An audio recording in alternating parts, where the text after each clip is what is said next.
আমার নাম মিম। আমি হলাম এই সংসারের অপ্রয়োজনীয় একজন ব্যক্তি। এই সংসারে কুকুরের দাম রয়েছে, কিন্তু আমার দাম নেই। সকালে ঘুম থেকে উঠে সারাদিন কাজ করি, তবুও কারো মন পায় না। আমি যখন রান্না করছিলাম তখন আমার ননদ এসে আমাকে বলল, আমি তোমাকে বলেছিলাম সকালে আমার রুমে গিয়ে আমার রুমটা পরিষ্কার করে দেবে, তুমি আমার রুমে না গিয়ে রান্নাঘরে আসলে কেন? রান্না করতে দেরি হলে সবার খাবার খেতে দেরি হবে, তখন সবাই অনেক রেগে যাবে। আগে আমার ঘরে গিয়ে আমার ঘর পরিষ্কার করে দিয়ে আসো। এমন সময় আসলো আমার ছোট দেবর আজাদ। আমাকে বলল, এখনো তোমার রান্না হয়নি? কখন হবে তোমার রান্না? সারাদিন বসে বসে থেকে কি শরীরে তেল জমে গেছে? কি বলছো ভাই? আমি তো রান্না করছি, রান্না শেষ হলে আমি সবাইকে খাবার দেব। আর কোনোদিন যেন দেরি না হয়, আজকের মতো তোমাকে বলে দিলাম। এই কথা বলে আজাদ চলে গেল। আমার ননদ আমাকে বলল, আমার কথার বাইরে কখনোই যাবে না। এই কথা বলে চলে গিয়েছিল। আমার মনে হলো আমি এই বাড়ির কাজের লোক ছাড়া আর কিছু নয়। বাড়ির বউ হয়ে আসার পরেও বউয়ের সম্মান পেলাম না, এটা ভেবে আমি আবার কাজ করতে শুরু করলাম। আমি সবাইকে খাবার খাইয়ে দিয়ে সবার জন্য চা বানিয়ে সবার ঘরে ঘরে নিয়ে যাচ্ছি। আমি আমার ননদের রুমে গিয়ে দেখি মোবাইলে কথা বলছে, মোবাইলের ওপর পাশের লোককে চুমু দিচ্ছে। আমার কাছে বিষয়টা খারাপ লাগলো। আমি বললাম, কি করছো মায়া? এটা কিন্তু ঠিক না, কোনো কথা বলো না, চলে যাও। আমি তখন কোনো কথা না বলে চলে এলাম। আমার দেবরের রুমে গিয়ে দেখি আমার দেবর বসে আছে। আমি যখন আমার দেবরকে চা দিয়ে চলে আসতে চাইলাম, আমার দেবর আমার হাত ধরে ফেললো। আমি আজাদকে বললাম, কি করছো? ভাবি, কেউ নেই, তুমি আর আমি একটু মজা করি, কেউ দেখবে না। আমি আমার দেবরের কথা শুনে অবাক হয়ে গেলাম। যে দেবরকে ছোট ভাই মনে করি, সে ভাই আমার সাথে এমন বাজে কাজ করতে চাইছে। আমি বললাম, তুমি আমার ছোট ভাইয়ের মতো, আমার সাথে এমন করতে তোমার বুক কেঁপে উঠলো না? বুক কেঁপে উঠবে কেন? আসো, একটু কাছে আসো, আমার আর তোমার ভালো লাগবে। আজকের পর যদি এমন কিছু দেখি তাহলে কিন্তু খুব খারাপ হয়ে যাবে। এই কথা বলে আমি সেখান থেকে চলে আসলাম। আজাদ আমার উপর অনেক রেগেছিল। এমন মনে হলো সুযোগ পেলে আমাকে ছিঁড়ে ফেলবে। আমি ড্রয়িং রুমে এসে দেখি আমার শাশুড়ি বসে আছে। আমি আমার শাশুড়িকে চা দিয়ে বলতে যাব আমার সাথে কি হয়েছে।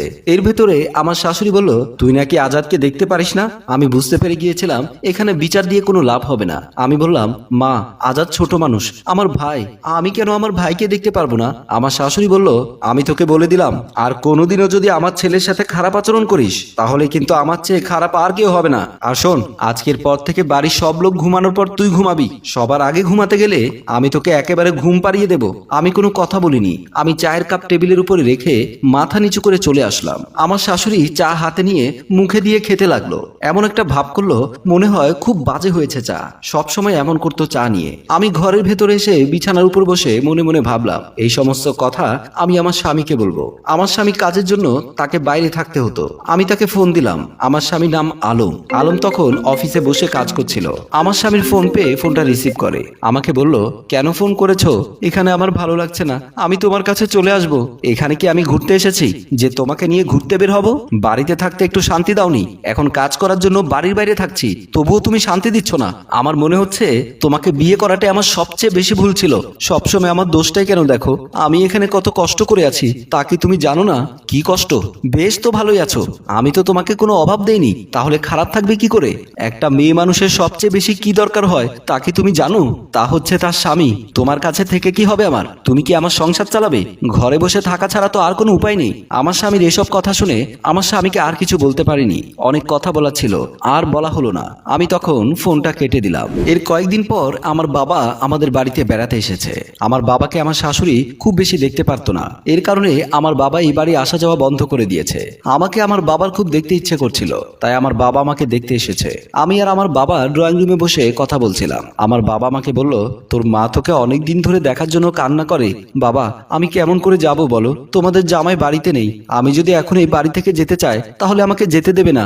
জানো বাবা, এই বাড়িতে আমার এখন একদম ভালো লাগছে না। কত স্বপ্ন নিয়ে বউ হয়েছিলাম সুখে থাকবো বলে, কিন্তু আমার কপালে সুখ সইল না বাবা। আমার বাবা আমার কথাগুলো শুনে মন খারাপ করে বলল, আমি নিজের হাতে তোর জীবনটা নষ্ট করে দিলাম। এই বাড়িতে যদি আমি তোকে বিয়ে না দিতাম তাহলে হয়তো আজ তোর কপালে এমনটা হতো না।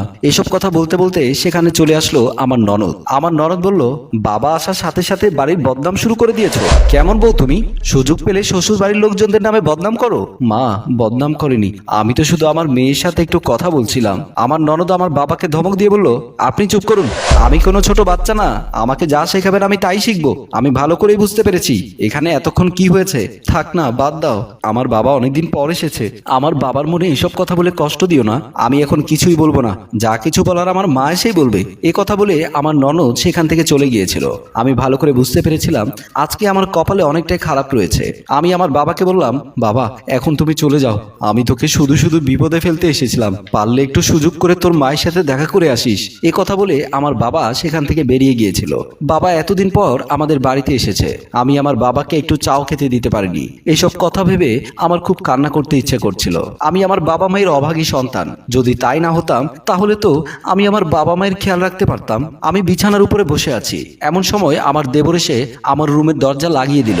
আমি ভয় পেয়ে গেলাম, বিছানা থেকে উঠে দরজা খোলার চেষ্টা করলাম। এক সময় আমি ছুটে গিয়ে দরজা খুলে দিয়ে বাইরে যেতে চাইলাম। দরজার সামনে আমার শাশুড়ি আর ননদ। আমি তাদের দেখে কান্না করতে শুরু করলাম। আমার শাশুড়ি আমাকে বলল, কি হয়েছে? আমার সাথে সবসময় যা করে আজও তাই করেছে। কি হয়েছে আমাকে বল। আজাদ আমাকে জড়িয়ে ধরেছে, আমাকে একা পেলে আমার সাথে এমনটাই করে। এই কথা শোনার পর আমার শাশুড়ি আমার দেবরের গালে কষে একটা চড় মেরে দিল। আমি বললাম, এই শাসনটা যদি আগে করতেন তাহলে হয়তো আজ এমন হতো না। সবসময় আপনি আমার দোষ খুঁজেছেন, ভালোবেসে কাছে টানতে চাননি। মা, আমি আপনার বাড়ির বউ, আজ যদি কিছু হয়ে যেত তাহলে আপনার সম্মান কোথায় চলে যেত? আমাকে মাফ করে দাও, আমার জন্য আজ এমন হয়েছে। আমি আজ কথা দিলাম, আজকের পর থেকে আমি আর তোমায় অসম্মান করব না। এই কথা বলে আমাকে জড়িয়ে ধরলো। সম্মানিত ভিউয়ার্স, গল্পটি আপনাদের কেমন লেগেছে? যদি ভালো লাগে লাইক কমেন্ট শেয়ার করে পাশেই থাকুন। ধন্যবাদ।